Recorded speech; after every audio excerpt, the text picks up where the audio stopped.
Once again, thank you so much for joining us in person tonight. Those of you who have been here a while know that we are doing our best to record this. I don't know how it's going to work. We are using 3 different devices because unfortunately there was no one, a real person available to record this. But we are hoping that we'll be able to post something. If nothing else, we'll be able to post the slides on the Counseling Center website, but we're going to try to post the video as well. I do have a couple of announcements. My name is Amy Knapp. I'm one of the counselors here. All of the counselors are here this evening. Ms. Gagnon, move the microphone if you haven't met her yet. I'm like looking around, I don't know where people are. Ms. Murphy is here. Ms. Galarno is in the back. Ms. Kaplan and Ms. Baumgartner I've seen. Oh, they're both in the hall helping people find their way in. So everybody's here tonight. If you want to stop and say hi at the end of the presentation, that would be lovely. There are a couple of upcoming events that I just want to mention because I'll forget at the end and you'll be ready to leave anyway. So we do have a virtual financial aid program that is coming up on March 16th. It's actually targeted to 11th graders, but it is totally appropriate for 10th grade families to see as well. But it is virtual, so all things going well, it will be recorded, so if you're not available on that evening, you should be able to access it on our website shortly thereafter. Also, the pre-ACT, you may remember that we mentioned the pre-ACT last year in our 9th grade conferences. We are offering that on March 28th, it's a Saturday. It is a paper and pencil test. While we recognize that students probably will be testing digitally if they take the regular SAT or the regular ACT, this is one opportunity that 10th graders have just to practice a standardized test, multiple topics, having to jump from one subject to another. And believe it or not, on the weekends for 10th graders, there is only this option. So we just wanted to give students an option, if they wanted to get their feet wet taking that kind of test. We will be going into classrooms at the beginning of March to give out information. Again, we'll post it on the website and send it home and probably post it through Parent Square as well. We're also trying to pull together one more virtual program at the end of February. I'm not going to say any more than that right now because I'm not sure exactly what it's going to consist of, but again, things to think about for post-grad plans. Maybe some will have to do with college, some will have to do with what if you're not going to college, but we want to try to give you as much information so to help you plan for high school and beyond. So, now I would like to introduce Ms. Alex Nealis. She is one of the advisors for National Honor Society, so she is going to talk about what you need to know now to prepare for next year. Thank you, Mrs. Knapp. Appreciate that warm introduction. All right, so as Mrs. Knapp said, I'm Alexandra Nealis. I'm one of the co-advisors here at GHS of National Honor Society. The other advisor is Ms. Diane Guerin. And I'm just going to give you a brief overview of the recruitment timeline, what it looks like to be a member, and the ideal candidate that National Honor Society is looking for. So our local chapter is the Tau Ceti chapter of the National Honor Society. And a common question that I get asked all the time is, when do I need to apply for NHS?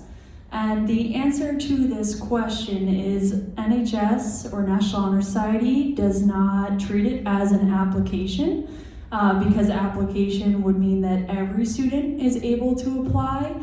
And for National Honor Society, there are requirements that need to be met in order to be eligible.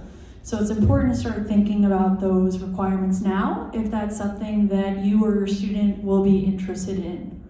So those requirements, the students need to have a minimum cumulative unweighted GPA of a 90.00 or greater.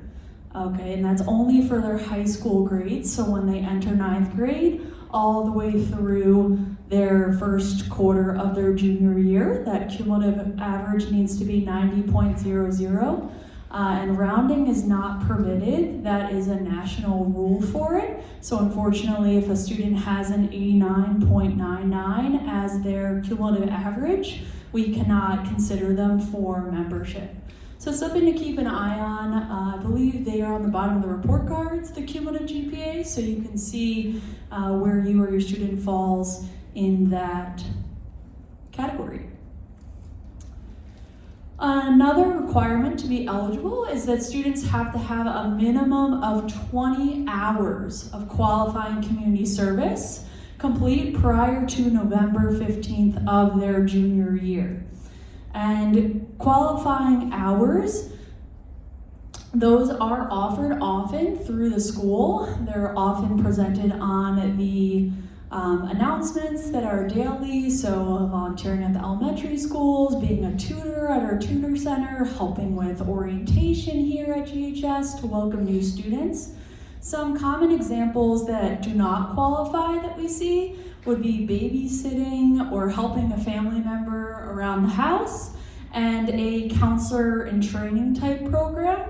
So any opportunity where compensation, monetary or otherwise, is provided are not eligible for community service for the National Honor Society chapter here. And candidates who meet both the GPA and the 20 minimum service hours will receive an eligibility notice starting in December of their junior year. And they'll have the opportunity to submit a digital information packet to further support their candidacy. The panel is 5 tenured members of the faculty that decide what candidates will be offered membership. So myself and Mrs. Guerin, we are the advisors to help students through this process. We welcome any questions that students have before the process begins. So what does the Faculty Council look for? Who's their ideal candidate? They have the 4 pillars of the organization. So character, scholarship, leadership, and service. Scholarship is shown by their GPA. Service is shown by the volunteer hours. So then the question becomes, well, how do they show character and leadership? So there's a lot of criteria from the national office. Don't worry, I will not read them all to you for what it is, but they want students that uphold principles of morality and ethics. Students that abide by district's integrity policies and that are behaving according to the code of conduct for character. Leadership that can be both in and outside of the school, so getting involved in community groups or extracurricular activities here at the school is something that is viewed positively for an ideal candidate for National Honor Society. So that can be holding a leadership position in a club or taking on responsibilities. We see a lot of students who are involved in youth groups outside of school with maybe their church or their faith, and showing leadership there as well. So students who are offered membership, they will find out by March in their junior year. So it is happens, they find out, December, they're eligible, they submit information, and then they find out if they're offered membership, usually by March 1st. And we have an induction banquet for students that do meet those requirements. Once they are a member, they are going to uphold those pillars and do more community service, maintain their GPA, and have some kind of an individual service project that they plan, but there will be more information on that should they be offered membership. And my last piece is advisor recommendations. So what I recommend is students set up and regular update their X2Vol account. This is the program that we use to track community service at this very moment. And it is helpful for them to log it right after they do the community service so they can give accurate information and have the correct contact person to verify their hours, because the verification cannot be done by a family member. So if they're volunteering at the food bank, having that logged sooner rather than later is a good idea, because oftentimes students forget what they did 2 years ago, and that counts. Any community service they've done since entering the high school is applicable to that 20-hour eligibility requirement. So my advice, try and participate in community service as time allows. I know that students are very busy with sports, extracurricular activities, and their schoolwork, but there are a lot of opportunities to do community service here in the high school and in the surrounding communities. I would look out for any pay-to-play honor societies. Sometimes those go out of, pay $300 and become a member of National Honor Society. The official chapter does not do that as an organization. So just be wary if you get any emails like that from organizations claiming to be an honor society. And then my advice for students would be to bookmark our chapter website for easy access to all of that information. So this is all information the students can access at any time. It is only accessible through a Guilderland Schools account. So it would be for students to view. It's not a public Google site for them. And that is the end of my presentation. Are there any questions that people might have that I could answer?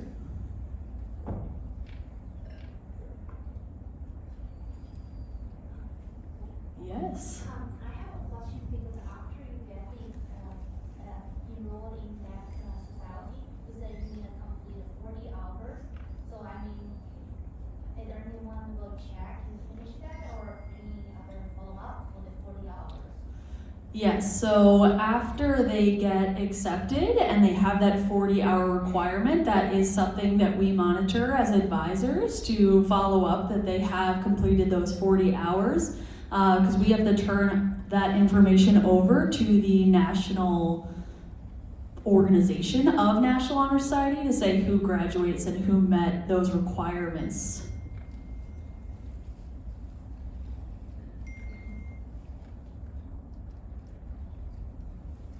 All right, I'm going to turn it back over to Mrs. Knapp here. Thank you, everyone.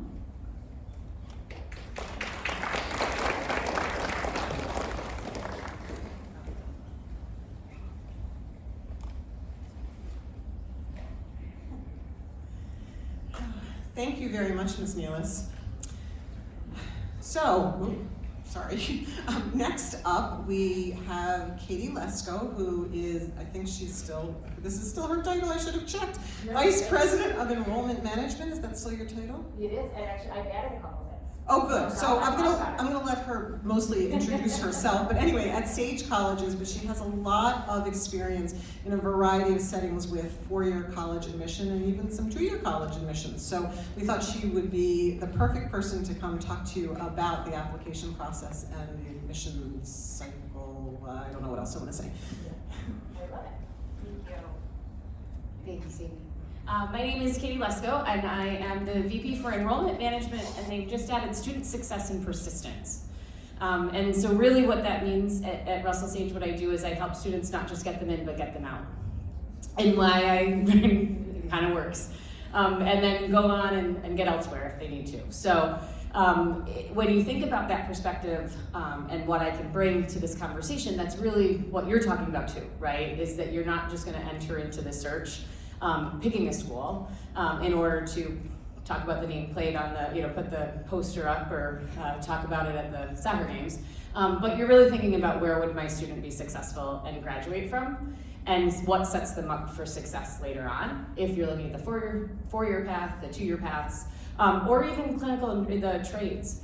And so the part of my career was spent all within private school in Albany. I was at Siena for a long time. I went to St. Rose. I went to Maria College, and I worked with a lot of transfer students and adult learners, which really flipped the switch for me on what these types of conversations could really be beneficial to families, how these conversations are beneficial. And then I came over to Russell Sage because I missed actually high school students, right? That's right.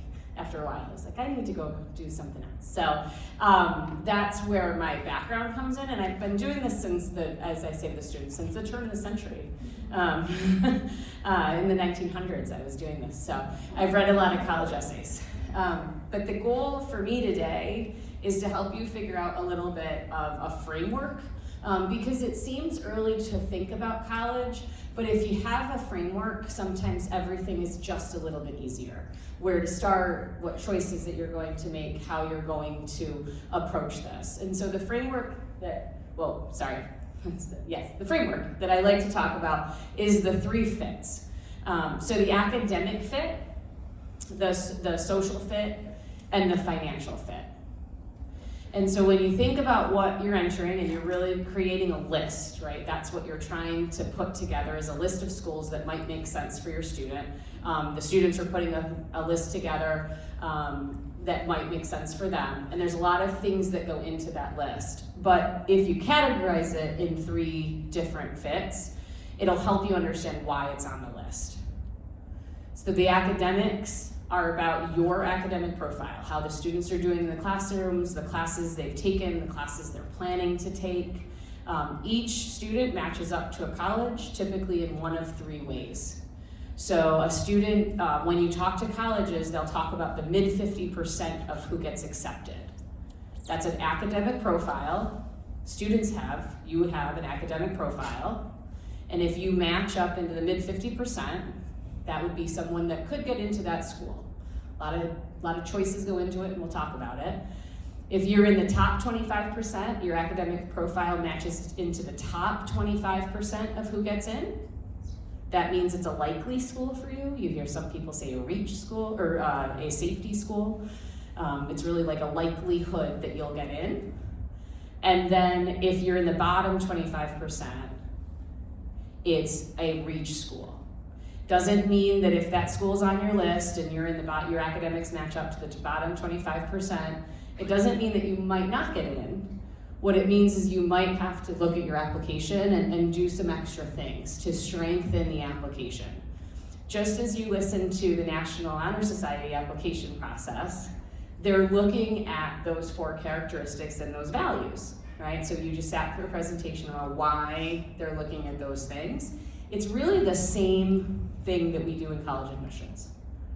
The pieces are a little bit different because we do have an application, and we call it an application, right? And so the application is open, and the application teaches us about your demographics. It's maybe the list of things that you've done, it's where your family lives, it's if you have siblings. So we learn things through the application that you tell us. First generation sometimes will learn if your parents went to school or not. So it just helps the college committee understand kind of where you're starting from. The transcript, that tells us the classes that you've taken for all of your high school experience. And if you've taken additional courses, college level courses or honors courses, that'll be on your transcript. We don't see every grade every year. We see every grade every year. We don't see every grade every semester, every quarter. And I want to remind everybody that, because sometimes we get really stressed out about that test or that paper. And it's a collective of grades that the college admissions person sees. So you should try hard, and you should work on those papers and the tests and study and make all those habits that make you a strong academic student. But we don't see the ebbs and flows of every quarter. And I think it matters when you're thinking about that, managing what's gonna be looked at by college. We see the end of the year grade.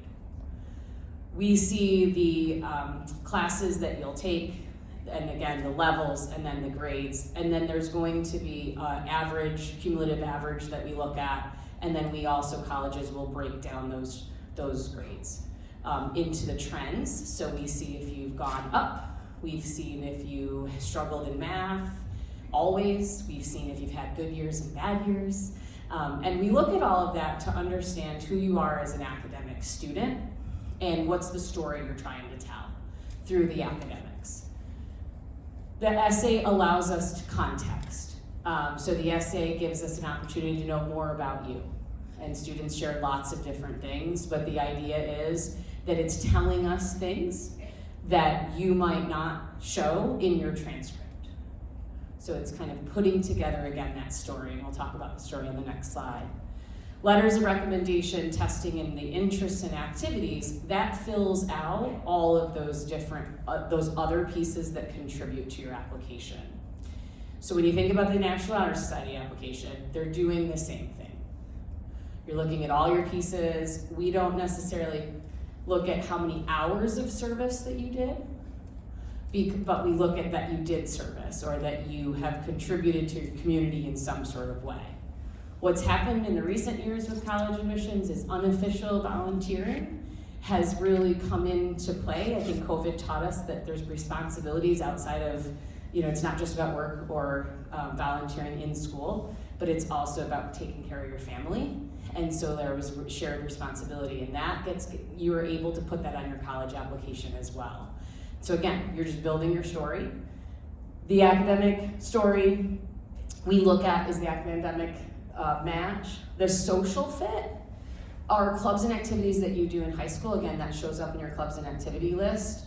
But it matches to colleges. It can match to colleges' clubs and activities. So if you have something that you're really interested in doing, playing a sport is really an easy one, staying and connected to a musical instrument or keeping active in theater, colleges have those opportunities as well. So when you're doing the search, you shouldn't just be looking at what you've done in high school and you're never going to do it again if you enjoy it. You should be finding colleges that also let you contribute to that portfolio, because if we get to do things we like, we meet our community, right? We contribute to our community. It helps us with time management and all those other pieces that are effective.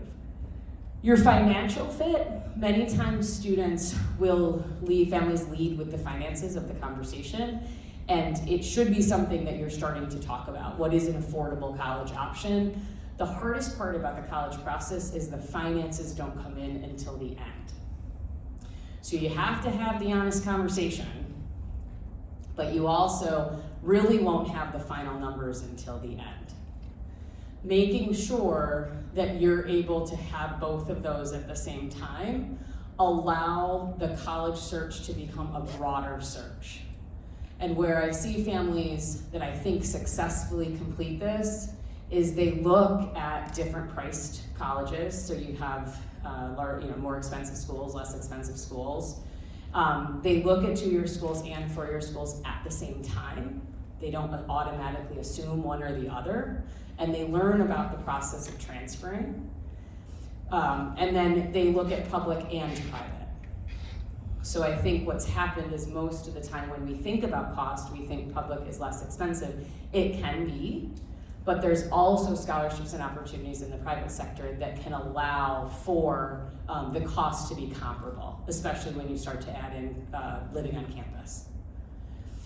When you talk about finances and talk about the financial fit, what you're going to find as you go through is sometimes the schools that you are likely to get into, they will sometimes give you more scholarship funding. It's why it's important to find that social fit.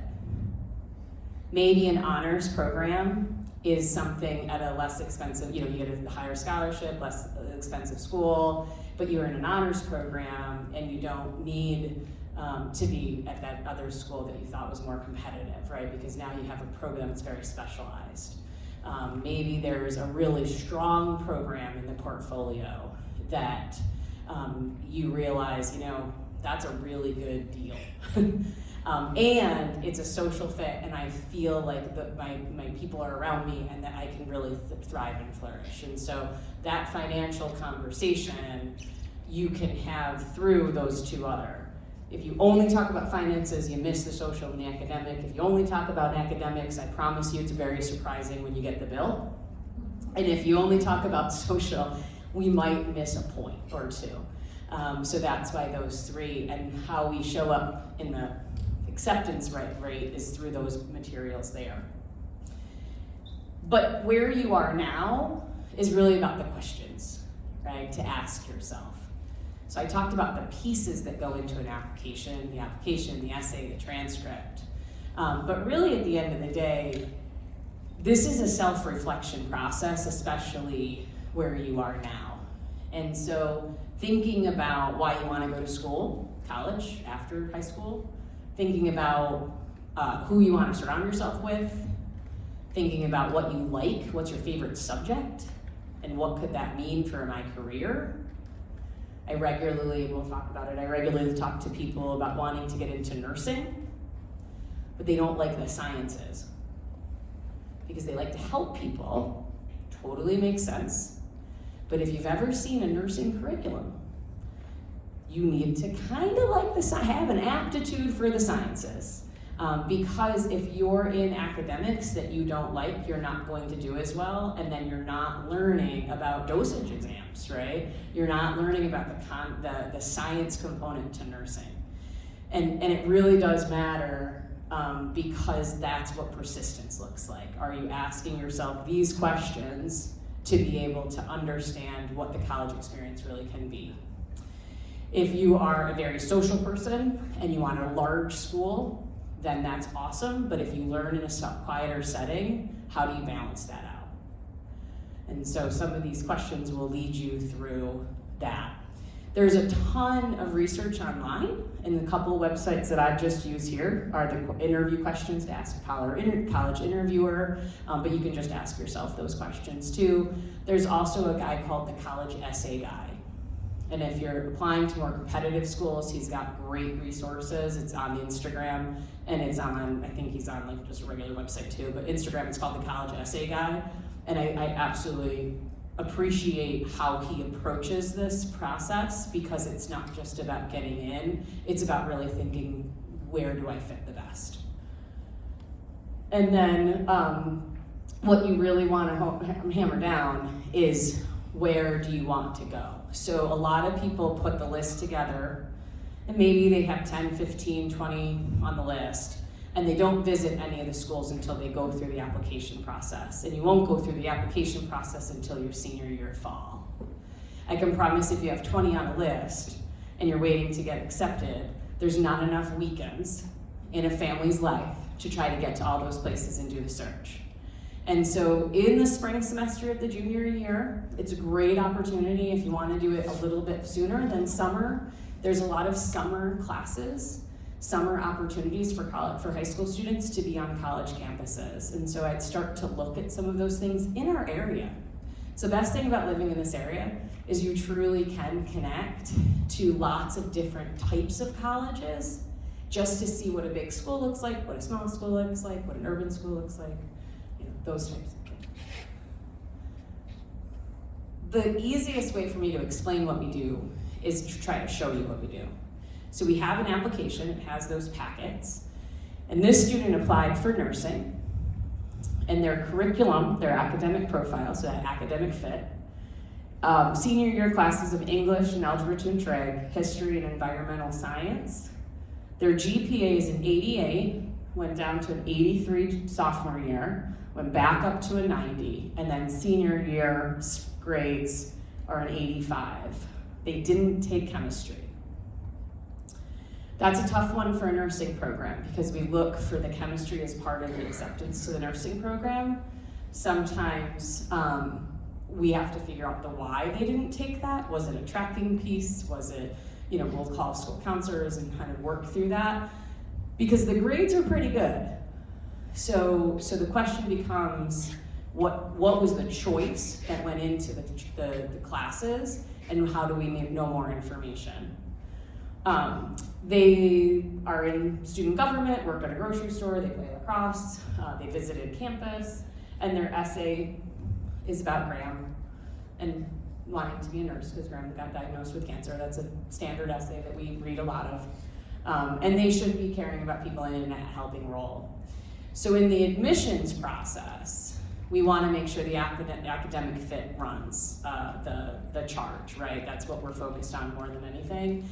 And in this case, with nursing as a profile like that, we have some holes.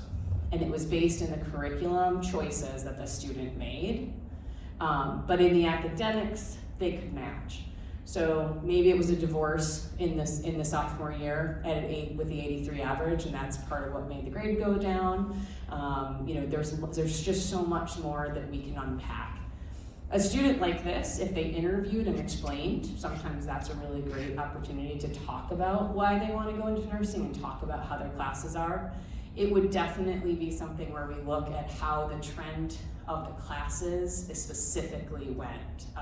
So you don't just do the overall GPA, but you actually specifically look at the science classes and specifically look at the math classes. One of the things is this could be a conditional where you take chemistry at the college right when you get here, and you can't get into nursing until after you take that college chemistry course, because this wouldn't preclude technically somebody from taking a gen chem course. This is where summers are helpful. So if this person met with me before their senior year, maybe there's a summer chem class in the local community college that could be helpful based on this information. And so these are the types of things that we try to do with this, because part of it is not just about accepting and not accepting, it's about understanding why do you want to be a nurse and are you ready for it?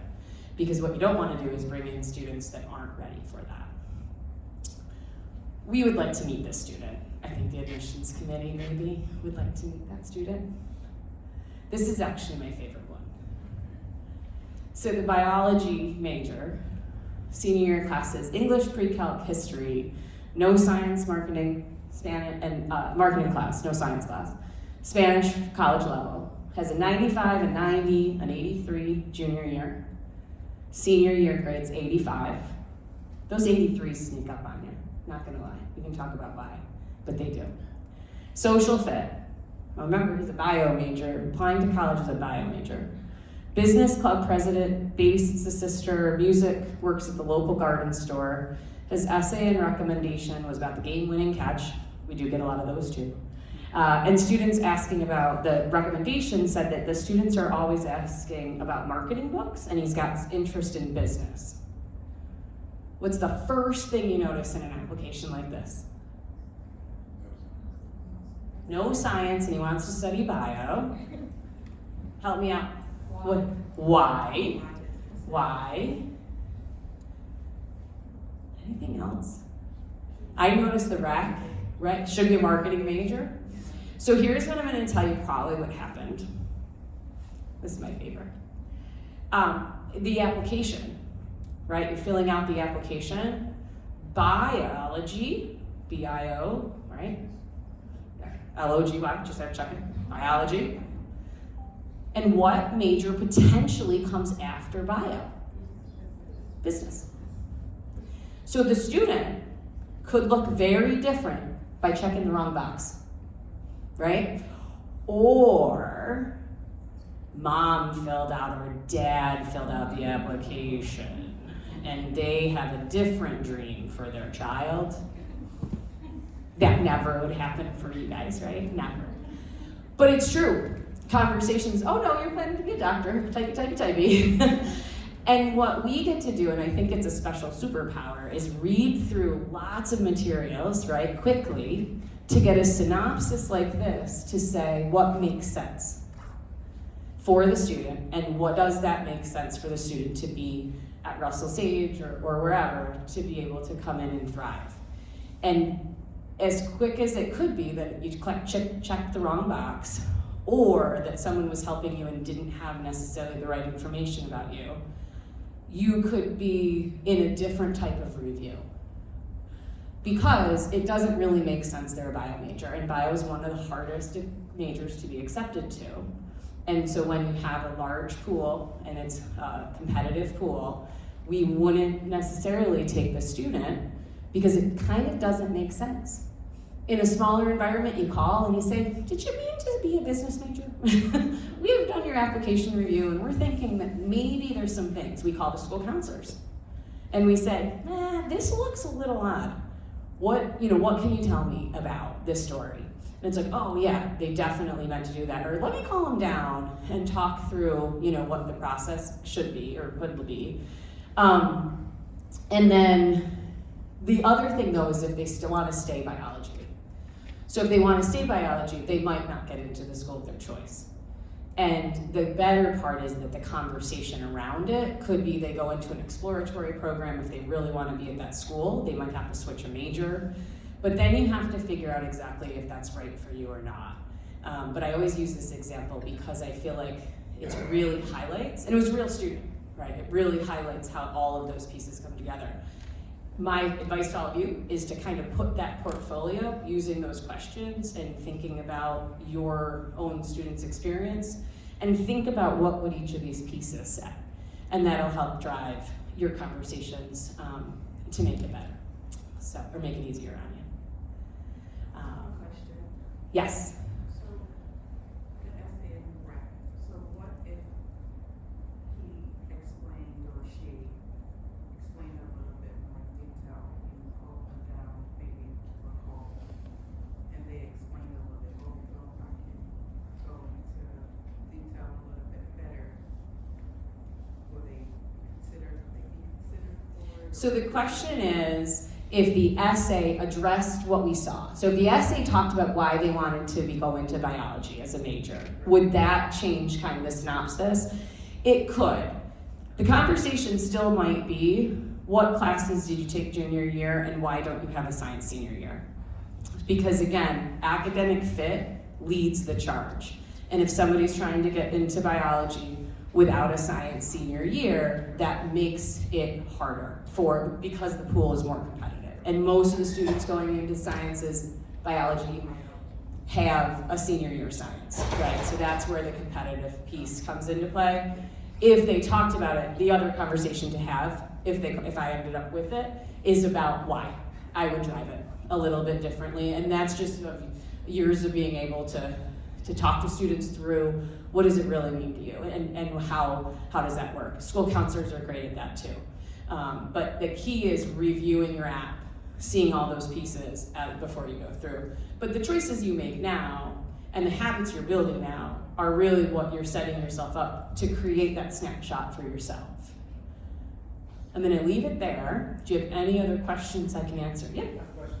See, your 3 fits. My 4th fit is her safety. Oh, love it. I think you're the perfect person to ask. I used to work in downtown Troy. and Yep. I was happy to leave when the sun went down. So, what do you tell your parents of your students, Sure. freshmen, to allay the fears of do you lock everybody down? Sure. How does it? Yeah. Yep. What's So my- the question is about safety. Now I would put safety, the question is how do you talk about a safety fit? I would put safety in the social fit. Am I comfortable on this campus? When I recruited St. Rose, there was one student who didn't like to cross streets. And I was like, that's not a social fit for you, right? Because you have to cross streets to go to classes, right? And so the safety component is, and with Troy, and Russell Sage is in Troy and in Albany. And so really it's about touring campuses. It's about having public safety on campus. The students know their surroundings. We go through trainings too, and so they have awareness. If somebody was not comfortable in a city, they wouldn't be comfortable in Troy or Albany. But if they are comfortable with it, we have the people and the places, and technology is wonderful because there's rave apps and different things that colleges use. So colleges have apps now that have like a safety component to it. And so that's not just at Russell Sage or urban campuses, but it would be at other campuses as well. And so I think the students feel a little bit safer because they know they're connected to that. We can track, if they're going into buildings and things like students, right? They have cards access to get in. But otherwise it's about touring. And so that's really where we talk to families. Anytime I get that question, I actually have the students answer it because I go home. And so the best person to answer that question is actually how the students feel. And it's like every, I think, growing up experience, you learn. And that's the best part about college is that you get to learn to be more comfortable with safety pieces around. Because the same student that might not want to be living in a city will also tell you they're going to move to New York and Boston when they graduate college. And so I always smile because I'm like, these smaller cities really do give you that space to get comfortable at a city center without being one of the larger cities. So, yeah. I feel like she's going to be comfortable and I'm going to be enough. Yes. So you have 2 years of practice to get better at that. I've got one question here and then one in the back, but I love it. And it's okay, you're supposed to. More about the academic profile in terms of like honor courses, AP courses, college level courses. Sure. college or an Favorite AP course, question. but, you know, it might be difficult course. Yep. So you may not necessarily get the best grade Yes. compared to a Regents or an honors, how do, you know, Colleges is, sure. do that? So the question is, when you're taking your classes, you have different levels, APs and honors, college and regular coursework. And is it better to take an honors class and get a lower grade, or an AP class and get a lower grade, or take a regular level class and get a higher grade, right? It's a classic question that you should have right about now. My answer is it's better to take the higher level class and get an A. Right? The only reason why, I'm so happy you laughed, right? It must be the snow, you guys would have that moment. The reason why is I can't give you permission not to try your hardest. What I can tell you is colleges will look to see if the academic fit makes sense for you, and grades help us understand that. So if you're challenging yourself and you get a lower grade, but you're learning and you're changing your habits, you're doing exactly what you should be doing. Students are doing exactly what they should be doing, and colleges can see that. If you're in 5 AP classes and not doing well in any of them, then you shouldn't be in that curriculum. So for the motivation of why you're taking an honors class is what I would ask. Habit changing. So a great book, I think, for a high school student right now is called Atomic Habits by James Clear, if anybody's read it. And it's about small habits creating your goal. And if your goal is to go to college, there's small habits every day that you get to do. One of them is studying, not cramming for the test the night before.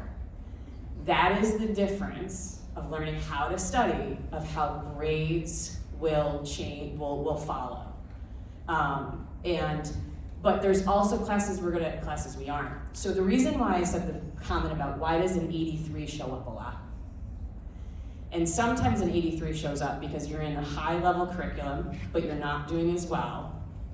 And you focus on trying to get that grade up, but you forget to hit your wins. So if you're really good in English, don't let it be a B. Get the A, focus on what you're good at, get your self-esteem up, work through that, and then the lower grade will follow, but like try, change your habits, go in after help, do extra homework, whatever you need to do to kind of work through some of that. But what happens is we focus so much that we bring the lower grade up, but we forget to get the easy grade higher. And some of it is just handing in homework, right, and communicating with your teachers. And so some of those types of things, the more selective schools are going to expect stronger grades in more competitive classes. The best thing you have is a school counseling office that have done this longer than I have. I don't know if they've done it longer, but with Prime Source students. And they can help you understand which colleges are expecting that A and AP and which colleges would handle, would want you to challenge yourself but have that lower grade. Does that help? Yeah, it's about habits though. You can't do the same thing and get the same grade. Yeah. So during case studies, we heard that like you would reach out and try to find more explanation or reasoning. Yes. How often does an application get that kind of chance? Or all applications? Yeah, great question. So how often do people actually reach out? So larger schools, it's harder. And they might not reach out until after the decision's made and you reach out to them, right? Because they've got to go through selection process first, then the relationship. What I will say though is every college has someone that covers Guilderland High School. So an admissions person that should be making relationships with the students at Guilderland High School. And so if there's more of those types of stories, even for the larger colleges, making a relationship with who covers this territory for a college you really want to go to is a great tip of advice to get that story told in a larger school. Smaller schools, we just have an easier time of it because there's just less value. But bigger schools have those people that work with you through the process as well. Don't email them every day, they'll kill me that I said it. So, right, there can be too many exchanges. But making that relationship is really important. And I think, do we have more? No? Okay, one more and then we'll. What if the student is undecided on a major? How does Yes. that affect the Application. Sure, so the question about being undecided, which I hope more people choose in life, the question about being undecided. And really, it would allow for more flexibility in exactly what curriculum people are looking at. But most colleges have standards that are standards across the boards. It's just not going, the science and the math might not be as much of an issue. The difference is, I would say, is if you have somebody that's undecided but they do want to get into something with science and math, still taking a strong curriculum in high school is one of the most important things you can do, because it helps set you up for a base level foundation in a lot of different places. So just because you're undecided, don't not take classes. But a lot of times colleges will have specialized programs for undecided students to help them figure out what they want to do. They have opportunities for specialized advisors, maybe a first year seminar that's based on figuring out what you want to do. So the college product has a lot of opportunities when their students are like that. So it might not change the decision, or it could change the decision a little bit, but really it's about what do you want your experience to look like when you don't know exactly what you want to do, which is welcomed, because things change. And I think I'm gonna call it, because we have another speaker, and I know, I'm so excited, but I will stay and hang out. So thank you all for being with me. Okay, thank you so much. Bear with me for a second, I have a new computer, I don't even know how to work. Oh, yay. Okay, so next up, maybe you've heard in the media that we have a shortage of people in trades, that we need people. Oh, this is interesting. Sorry, I turned it into a Google slideshow and it moved some things, so, oops.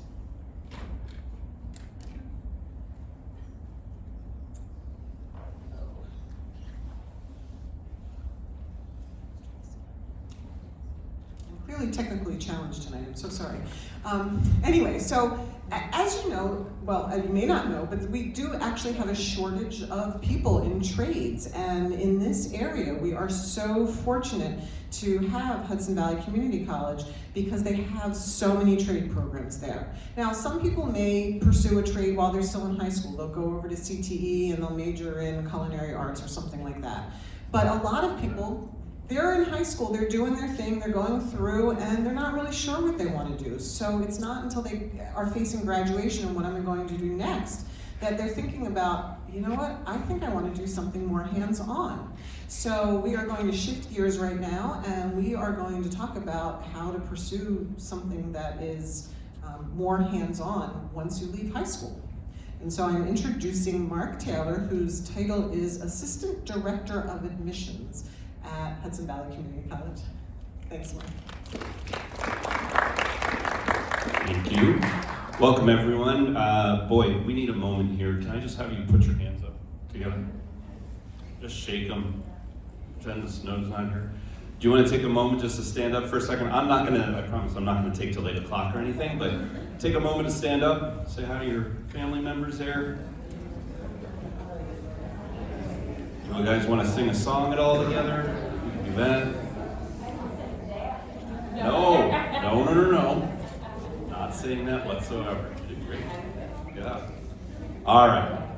I want to say thank you. I really appreciate coming out to schools, especially at night.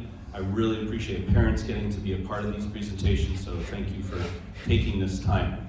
As it was pointed out, we, of course, have many of the programs that Russell Sage has. But at the same time, we also have students who are just not wanting to sit in a chair for 40, 50, 120 minutes at a time. They would rather be doing something with their hands. So we are very lucky at Hudson Valley where we can offer a lot of different programs, where you can participate in that regard. So I'm here to share that. So one of the things about it is we offer transformative, student-centered, and high-quality educational opportunities. The beauty of our, you call them trades, we call them applied technical programs, but we'll keep it to trades for tonight. But our ATech programs allow anyone to be a part of it. Whether you have a 95 average or a 70 average, you can be a part of any of our programs, and I love that. Everyone has that opportunity. So normally we go into some of the different associates We're going to focus today mainly on the two to the right, the Associate in Applied Science and the Associate in Occupational Studies. That refers to the idea that if you get one of those, you do not have to go on to get a bachelor's degree. By getting that associate's, you can be done, you can go into the workforce, and you can make money the rest of your life. The two to the left do usually indicate it is meant to be your first 2 years of college, just to let you know. And on this beautiful slide that somehow happened, we did want to let you know that during the weekdays, that's when most of them will take place. We do have a few trades that can be done at night, so in the evenings. Weekends is more for nursing, but then online we have other programs, but none of our trades would be online. So just quickly, just to give you a sense, again, we have 3 main schools at Hudson Valley. So we have our business and liberal arts. I'm just going to kind of race through these parts. I have brought some booklets so you can kind of go through all of these different programs at another time. Picture of fine example of fine arts, an example of someone doing one of our education programs back during COVID. We also have our health sciences, very, very popular. Just talked about the different processes and what's looked at. So nursing is incredibly popular with us. X-ray is incredibly popular with us. So if any of these are going to interest you, or any from the business and liberal arts, I did bring my card as well, so you are always welcome to reach out to me and we can talk about those at a later time. An example of nurses walking to a class, and an example of someone doing paramedic work.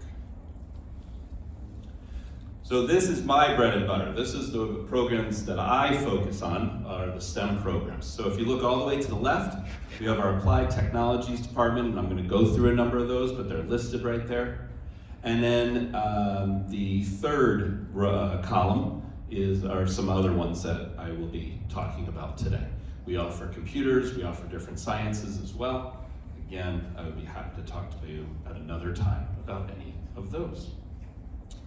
So, let's talk applied technologies. How many of you like cars? Raise your hand. 1, 2, oh, great, all right. Name me a brand of a car, you can yell it out, that you like. Chevys and Fords, we got some Subarus, great. I drive a Mazda. Those cars all have to be fixed. So, how do they get fixed? Well, we are proud to offer an automotive technical services program, and we also offer automotive management. So if you want to run the shop, and then we offer collision repair, it used to be called auto body, and we offer electric and autonomous vehicles. So depending on your interest, you can go in a number of different directions just in auto alone.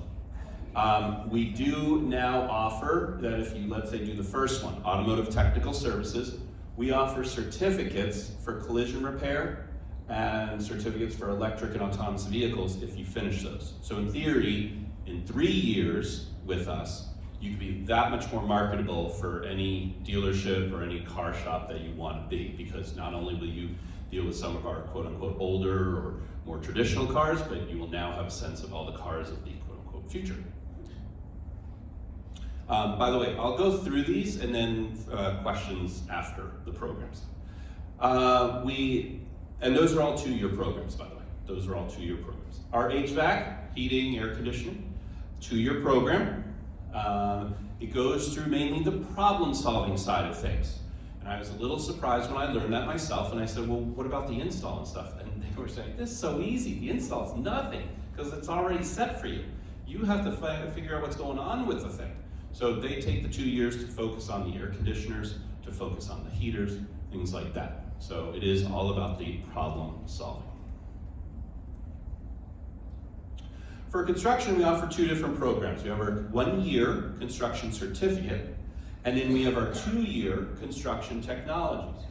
The first year of construction technology is the certificate. So it's the same thing. So you can choose to stay for the 1 year and learn to completely build a house and be done, or you can go into your 2nd year and learn more about commercial building, learn about soils, learn about a bit about civil engineering and architecture, so you get a nice little mix that way.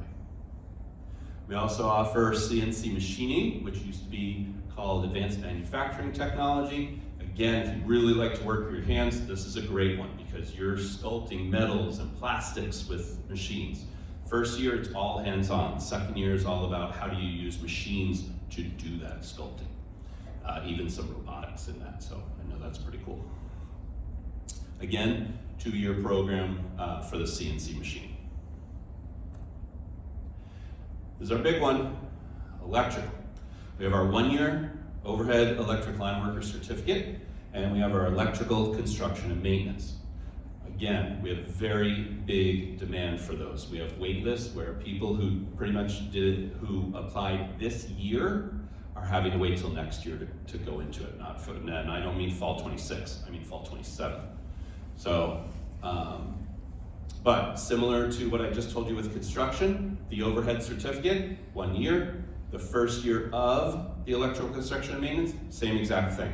The difference is there are 2 classes that are needed for the certificate, and you can get those in either program. And then welding, again, welding certificate, welding and fabrication. The first year of welding and fabrication is the welding certificate. In the welding certificate, you learn all about the different welds, and in welding and fabrication, you go further by learning how to do inspection, as well as, again, fabrication, using machines more to do the welding.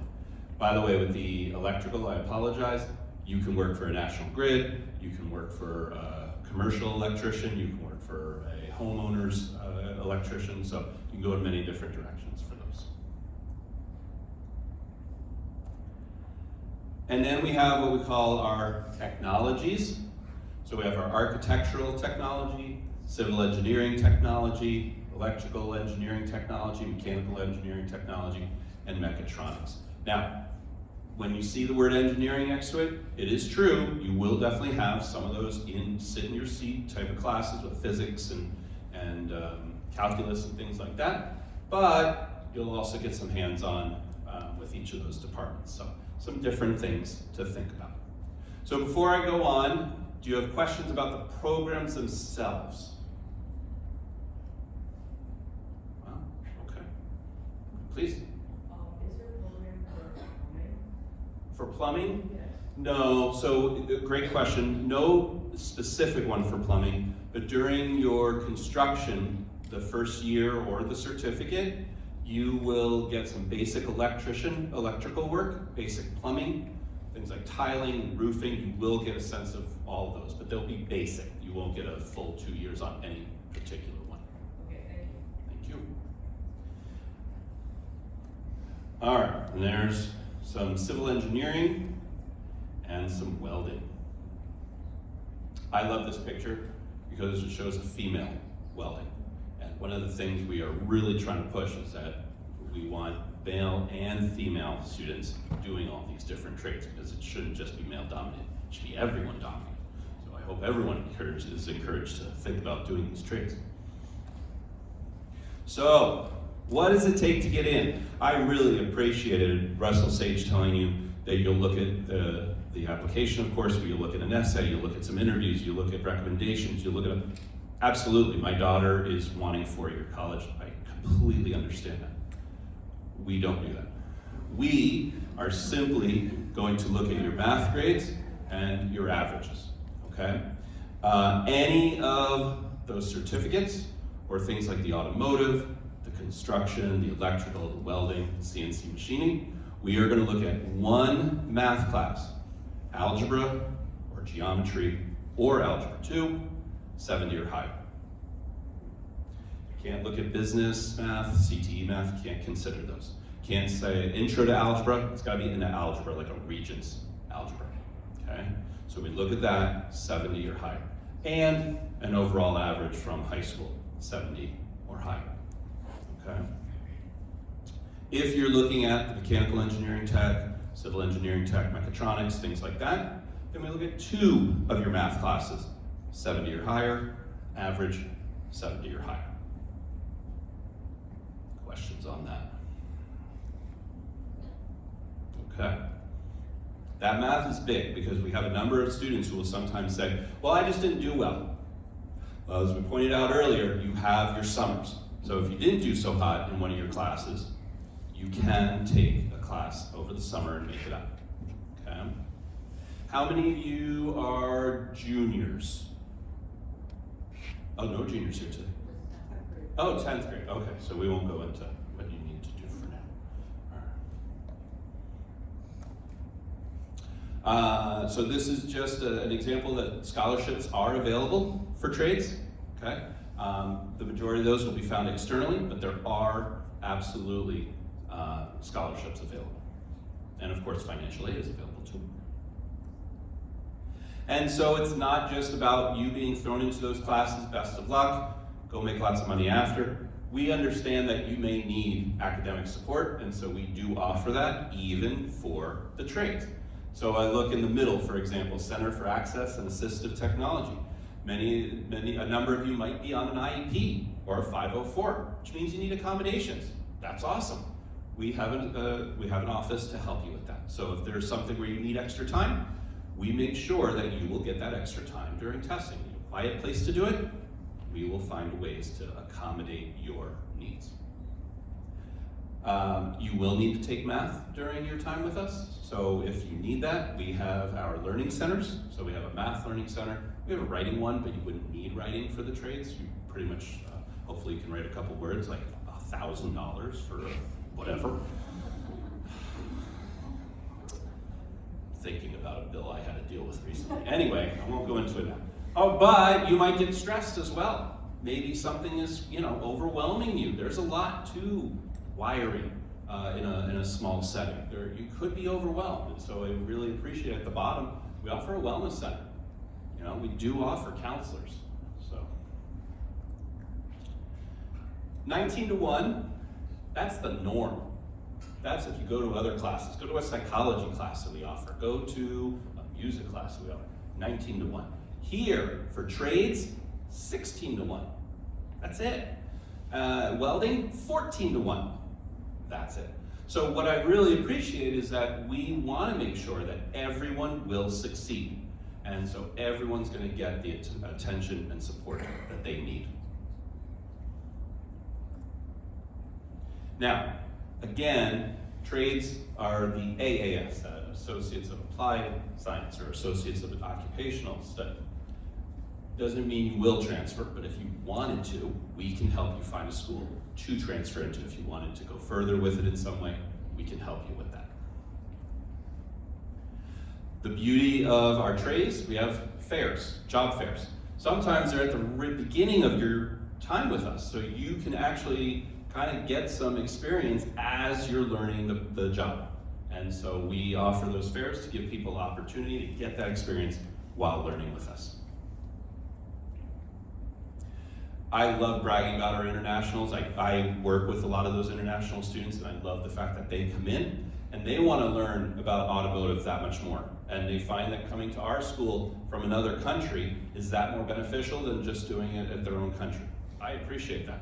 We've had students from HVAC as well, students be electricians as well. It's great. So not only will they learn from you, but you will absolutely learn from them. And of course, you don't have to just come to be in the CNC machining program. You could also continue to be a student, just like any other college-aged person. And so we offer a number of sports if you wanted to be a part of that. The one in the towards the middle, esports. I just spoke to the gentleman who is the quote-unquote captain of the esports team, or manager of the esports team. Really cool guy, long hair, relaxed, loves his games. How many of you like video games? Nice. All right. So maybe we can get some of you to join us for our esports team, unless you wanted to play one of the other teams too. Our programs run 8 to 4 pretty much, so you would be there for practices in the evenings. You can go for your games and such. And then of course we have clubs.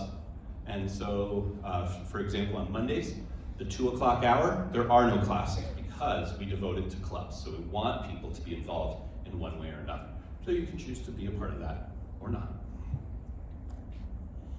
And lastly, of course, this is the big draw for us. Why don't people go to Modern Welding? Why do they maybe wait one more year? Well, we're going to charge $25.28 per semester, okay? So think about that. 2,500 times 2 is 5,000. 5,000 times 2 is 10,000, okay? Now you're going to add your fees. If you don't have the tools, you're going to add a little bit more. But you're looking at under $20,000 for an education at Hudson Valley for a trade. And then you may or may not have loans at that point, but let's say you don't. Let's say you pay that $20,000 for your 2 years. Well, now you might go in your very first year and make anywhere between $50,000 and $100,000. The electricians, $100,000 sometimes in their first year. Not everyone, I can't guarantee that, but a number do. And others are making, again, $50,000, $60,000, $70,000, $80,000 a year. I can tell you that's a lot more than I make. So keep that in mind. All right, the last thing I want to say is thank you. Again, I have booklets, my card, some pens there. I would love for you to take one as you head out. But are there any questions I can answer before I finish my time? Please. Just say, you make me want to go back to school. Oh, thank you. Thank you so much. Thank you. Oh, our campus is safe, by the way. I know, Russell Sage is greatly safe. Oh, no, I love Russell Sage's campus. I've been there a couple of times. I feel completely safe there. Absolutely. Please. Are you able to take any college level courses like Water Flow High School? So, you absolutely can, yes. Not related to trades so much. So we've had people who say, can I start my construction courses, or can I start my electrician courses, or whatever. That would be probably through your BOCES or your CT. Or are you talking more like your English comm classes, things like that? Yeah, like English or like health sciences and stuff like that. Yeah, there are certain, absolutely. The beauty of being a sophomore is, this summer, I believe this will still be going on, but this summer, you have up to 8 free credits at Hudson Valley, which means you could take up to 2 sciences or 2 courses for free. They might be online, they might be hybrid, meaning some online, some in person, or some completely in person, but they're free. And so you go through your guidance counselors and you can sign up for those courses because it is through college and high school. And you can do that going into your junior year, and you can go get that into your senior year. So you have a chance to get 16 credits in theory done before you ever join us. Did I say free? I did say free. Into your junior year, and then into your senior year. Yep, so the end of sophomore and the end of junior. Yep. Any other questions? All right, you'll think of some later, come get my card if you want. Thank you so much. Thank you again all for coming out. I do want to mention that we do not initiate a meeting with our 10th grade families, but that doesn't mean that we're not interested in talking to you. If you have questions, please reach out to your counselor, especially after what you heard tonight. It may have you rethinking courses for next year. So now would be the time to reach out to set up a conversation. It could just be a phone conversation. You don't have to come in if you don't want to. Are there any general questions right now? Yes.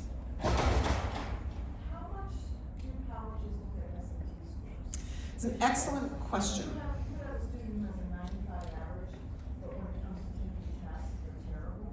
So their SAT scores are really low, but their academic performance in high school is really great. Yes.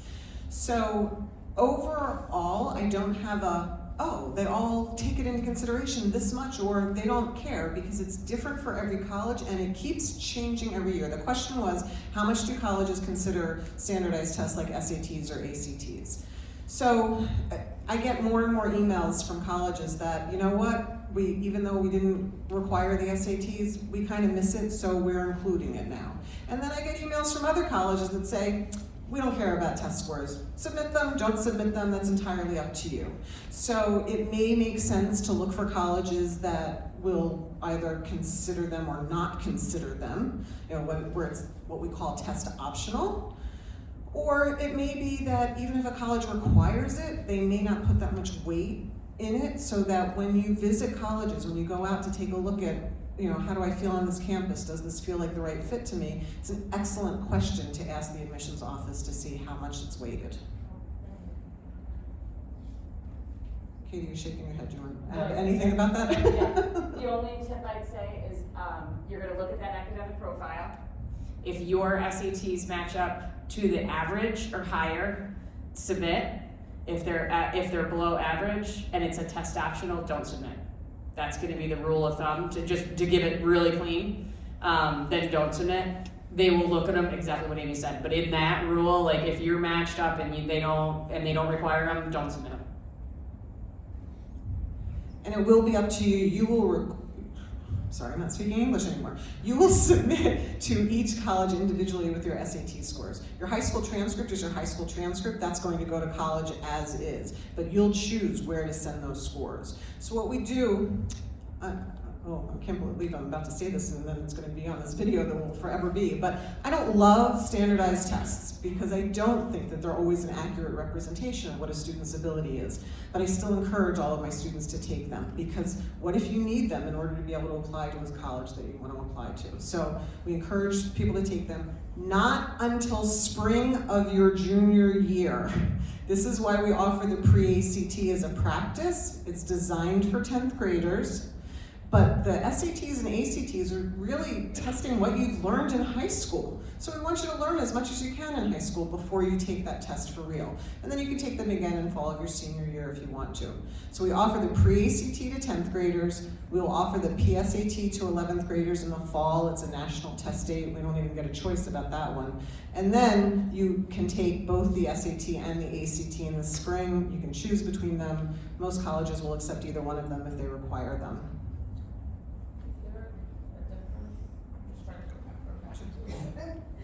We're in high school, I remember SATs, I don't necessarily remember ACTs. Sure. So the question is there a difference between SAT and ACT? And there is, although there is less difference now than there used to be. Right now, most students are taking them digitally, although ACT has some funny rules about devices that you can use. But all of our students actually have Blue Book pushed into their Chromebook and the ACT gateway so that you can access those resources for practice materials, as well as when you take the test digitally. Although ACT does give you an option, digital or on paper, SAT does not. SAT, it gives you 2 scores and a total score, an English usage score and a math score, and then you get a total score. ACT breaks their English score down into a reading score and basically a writing score, but it's not an essay, it's a what's the right way to have this sentence, and a math score. And then ACT also has an optional science component, and they do have an optional essay. So the ACT is a little bit broader if you want it to be, but it doesn't have to be that way. And that's sometimes why you take it once in the spring, and then as you firm up your college lists and whatever major you're applying to, they're like, oh, we'd like you to have the science score for your ACT. Then you can take it again in the fall and include the science portion at that point. Other questions? All right, well, thank you very much for coming out, and we will get the slides posted quickly. The videos may take a little bit longer if they worked.